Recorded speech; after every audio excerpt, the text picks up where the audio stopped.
बिस्मिल्लाहिर्रहमानिर्रहीम अल्हम्दुलिल्लाहि रब्बिल आलमीन वस्सलातु वस्सलामु अला मुहम्मद इब्न अब्दिल्लाहिल अमीन व अला आलिहि व सहबिहि अजमाइन अम्मा बाद।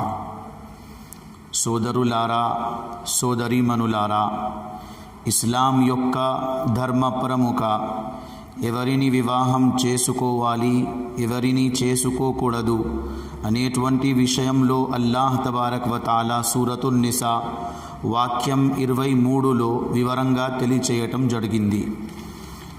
అందులో అల్లాహ్ తబారక్ వ తఆలా ఒక విషయాన్ని ఈ విషయం కూడా ప్రస్తావించాడు. అది ఏమిటి అంటే, విశ్వాసులారా, మీ కొరకు ఈ బాంధవ్యంలో ఉన్నటువంటి స్త్రీని వివాహం ఆడటం నిషిద్ధం అన్నాడు.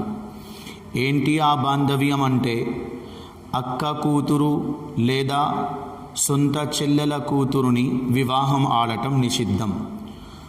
సొంత అక్క కూతురుని లేదా సొంత చెల్లెల కూతురుని, ఉదాహరణకి మనకు అర్థమయ్యే భాషలో మేనకోడలు అంటారు. మేనకోడలను వివాహం చేసుకోవడం మేనమామకు నిషిద్ధం, చేసుకోకూడదు. సైన్స్ పరంగా డాక్టర్లు చెప్తూ ఉంటారండి, అక్క కూతురుని చెల్లి కూతురుని పెళ్లి చేసుకోవడం వల్ల పుట్టే పిల్లలు చాలా బలహీనంగా ఉంటారని అంటూ ఉంటారు. అది ఆ విషయం సైన్స్ చెప్పింది ఏదైతే ఉందో ఆ విషయం ఆ యొక్క స్థానంలో అది ఓకే. కానీ 1440 ఏళ్ల క్రితం అల్లాహ్ తబారక్ వ తఆలా ఖురాన్ మజీద్లో ఈ విషయంని ప్రస్తావించేశాడు. విశ్వాసులారా, మీ కొరకు అక్క కూతురుని లేదా చెల్లెల కూతురుని వివాహం చేసుకోవడం మీకు నిషిద్ధం, మీరు చేసుకోకూడదు అన్నాడు. చేసుకోకూడదు అన్న తర్వాత ఎవరైనా ఈ పనికి పాల్పడితే అది చాలా ఘోరము అయినటువంటి పాపం.